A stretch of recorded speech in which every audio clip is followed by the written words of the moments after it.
Bonjour et bienvenue pour une vidéo sur le thème de la résilience. Pour cette vidéo, j'ai choisi d'interviewer Cécile Garcia. Cécile, bonjour. Bonjour Philippe. Alors, dans une autre vie, j'ai appris que la résilience venait de la mécanique et que c'était la capacité qu'un matériau a à résister au choc. Quel lien il y a entre cette notion et la résilience appliquée à l'humain? Alors en fait, la première personne qui a fait cette association entre les métaux et l'être humain, c'est une femme qui s'appelle Amy Werner, qui en 1954 a démarré une étude sur les populations de l'île d'Hawaï, et les populations qui avaient eu des grosses difficultés. Et elle a étudié ces populations pendant une quarantaine d'années. Et puis c'est là qu'elle a observé effectivement qu'il y a des personnes qui, en ayant vécu les mêmes choses, il y en a qui s'en sortent très très bien, qui arrivent à construire des vies avec beaucoup de bonheur et beaucoup de réussite, et puis d'autres personnes qui y arrivent un peu moins. Et c'est là qu'elle a observé les différentes choses qu'on met en place pour développer la résilience, et qu'elle a fait cette association entre les métaux et la capacité de l'être humain à encaisser les chocs et à rebondir ensuite avec de nouvelles compétences, de nouvelles habiletés. Du coup, comment tu définirais en quelques mots la résilience? Alors, en quelques mots, ce que j'ai identifié au travers de mon parcours, c'est que la résilience, c'est l'ensemble des capacités, comportements, habiletés qu'on gagne à développer pour, au quotidien, faire face à toutes les épreuves qu'on peut subir, qu'elles soient petites ou plus grosses, tout ce qu'on appelle les deuils. Bien sûr qu'il y a les étapes du deuil, mais il y a aussi comment on sort de ça. Et donc, pour cela, il y a un certain nombre de qualités, compétences, habiletés qu'on gagne à développer. D'accord. Alors, avant de rentrer dans cet aspect qualité, compétences, comportement peut-être à développer, j'allais dire, avoir ou pas de la résilience, ça change quoi dans mon quotidien? J'irais peut-être avant de parler de situations un peu plus traumatiques. Ok. Ce que ça change dans le quotidien, c'est déjà une autre manière d'aborder le quotidien, déjà. Une autre manière de recevoir les événements de tous les jours. Et puis, du coup, une autre... comment je vais dire ça? Une autre définition du bonheur. C'est-à-dire que, pour moi, par exemple, il y a bien longtemps de ça, le bonheur, c'était, je vais faire rapide, mais c'était quand tout allait bien dans tous les domaines de ma vie. Or, il y a toujours quelque chose qui couaque quelque part. Et donc, du coup, est-ce que tu es heureuse? Oui, mais en même temps, voilà. Et puis, développer la résilience m'a permis de dire, le bonheur, c'est chaque instant, à chaque moment. Et quand on peut engranger, comme ça, plein d'instants de bonheur, c'est ça le bonheur. Et la résilience va nous permettre d'avoir un autre regard sur les événements de notre vie. Et du coup, de pouvoir mieux apprécier tous les événements. Et puis rebondir sur, chaque fois qu'on a une épreuve, petite ou grande d'ailleurs. Ce que j'entends, c'est que la résilience, elle peut se développer peut-être par des formations, par des lectures, et en même temps, j'ai l'impression que dans ton cas, ça s'est aussi développé au travers d'événements. Quels sont les événements dans lesquels tu as pu aller toucher le niveau de ta résilience, et dans quel type d'événements tu as développé cette résilience-là? En fait, les premiers événements traumatiques que j'ai vécus, c'était il y a 25 ans. Il y a 25 ans, en 15 mois, j'ai perdu mon père, mon frère, mon fils. En fait, j'ai perdu mon papa et mon petit frère le même jour dans un accident de voiture. Et là, j'ai vécu le deuil plein fouet, avec tout ce que ça a de ravageur et de terrible. Et j'ai démarré une thérapie, j'ai beaucoup travaillé sur moi à ce moment-là. Et j'ai beaucoup entendu autour de moi, il faut faire son deuil. Et j'ai trouvé ça, mais plombant au possible. Et voilà, et j'ai passé beaucoup de mois difficiles, très, dans la peine, dans la détresse, dans la tristesse.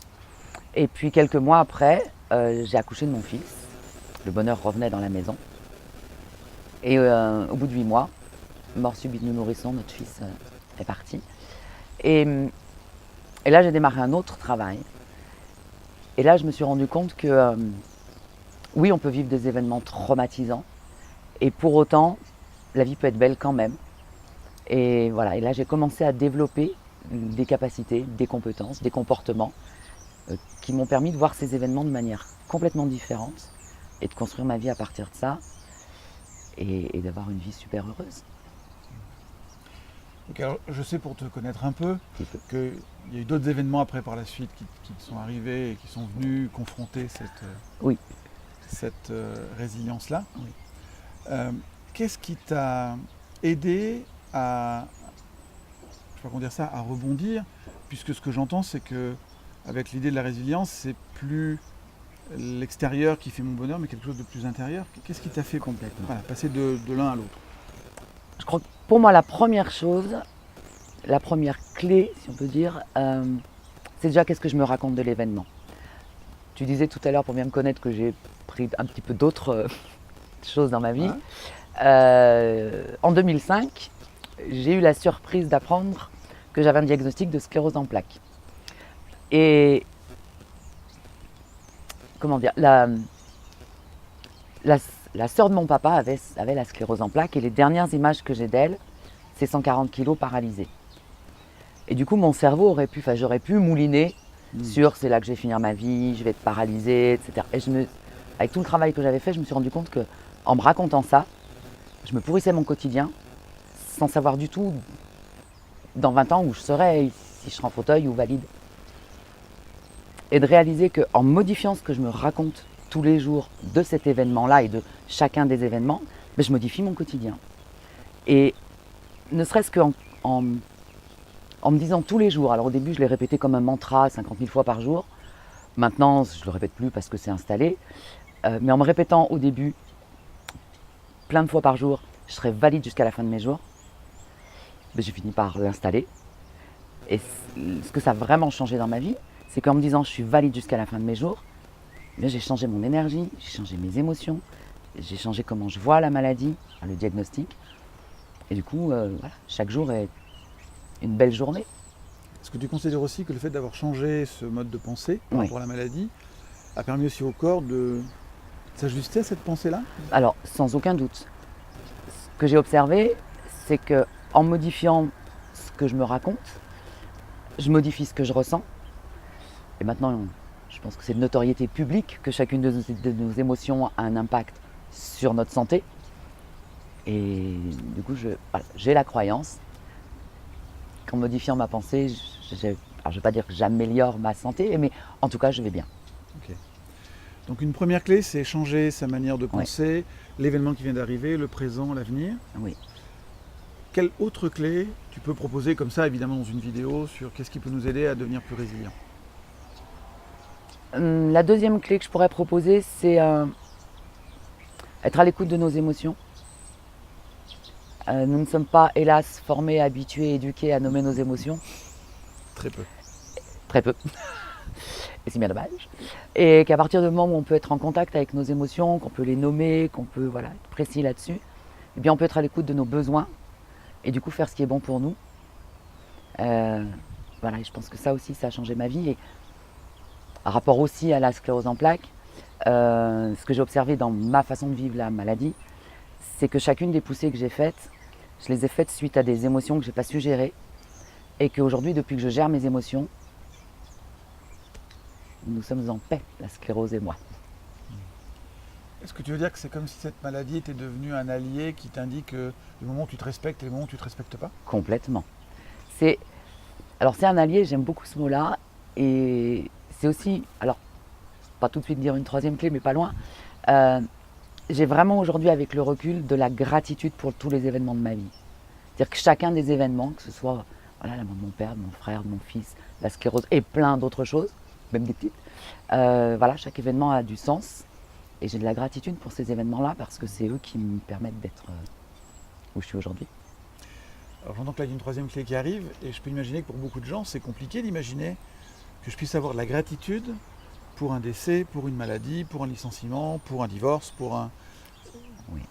Qu'est-ce qui fait que tu vois ça comme ça? Quelle est la perle que tu vois dans l'événement? Alors soyons bien clairs, au moment où l'événement arrive, je me dis pas « Ah, chouette, c'est une perle ». Je pense que ça va rassurer certaines personnes. Ça va, voilà, ça prend un peu du temps, on est bien d'accord. Déjà, il y a une chose par exemple que Boris Cyrulnik dit, qui m'a beaucoup parlé. Quand on vit des événements difficiles, c'est un trauma. Le traumatisme, c'est le fait de continuer à ressasser ça. Et le fait de dire, ok, ça c'est un événement de ma vie, je crois que la troisième clé, pour arriver à avoir de la gratitude pour ces événements, c'est de sortir du questionnement du pourquoi. Pourquoi ça m'arrive? Pourquoi moi? Pourquoi maintenant? Pourquoi tout ça? Bref, etc. J'ai constaté que c'est des questions qui ont été, pour moi et pour les personnes que j'ai pu accompagner, des questions stériles, voire néfastes. Parce qu'on mouline. Et on reste dans ce marasme, entre guillemets. Et que de transformer le pourquoi en comment. Comment je fais pour transformer, comment je fais pour avancer, comment je fais pour apprécier chaque instant de ma vie, comment je fais pour continuer de grandir, comment je fais pour continuer d'avoir confiance, comment je fais pour accepter les bruits extérieurs, par exemple. Les avions qui passent. Les avions qui passent. Voilà, le fait de modifier, de se poser la question du comment, mettre dans une autre énergie, dans une énergie d'action. Et voilà, comment je fais pour accueillir mon émotion, comment je fais pour satisfaire mes besoins. Et au bout d'un moment, j'ai avancé avec tout ça. Et du coup, j'ai de la gratitude d'avoir vécu ça, ces événements-là, qui m'ont permis de transformer des choses dans mon quotidien. Donc ce que j'entends, l'idée, c'est d'arrêter d'être contre, pour voir comment je fais avec ce qui est et non plus contre ce qui est, puisque c'est ça. Et quand le cheminement a permis une transformation, de pouvoir avoir la gratitude pour cette transformation-là. Bien sûr, c'est exactement ça. Je te remercie. Est-ce qu'il y a une autre clé que tu pourrais nous livrer là? Alors la clé bonus, et j'ai envie de dire c'est vraiment le beau bonus, c'est pas la cerise sur le gâteau mais la pastèque, c'est le réseau. C'est le réseau amical. Il est très important et Amy Warner l'a constaté déjà en 1954 et dans les années qui suivent, c'est savoir à la fois accueillir l'aide qu'on nous propose, savoir s'entourer, savoir être avec des personnes qui vont nous tirer vers le haut, nous aider, et puis savoir aussi demander de l'aide, demander du soutien, ne serait-ce que boire un verre, aller faire un footing.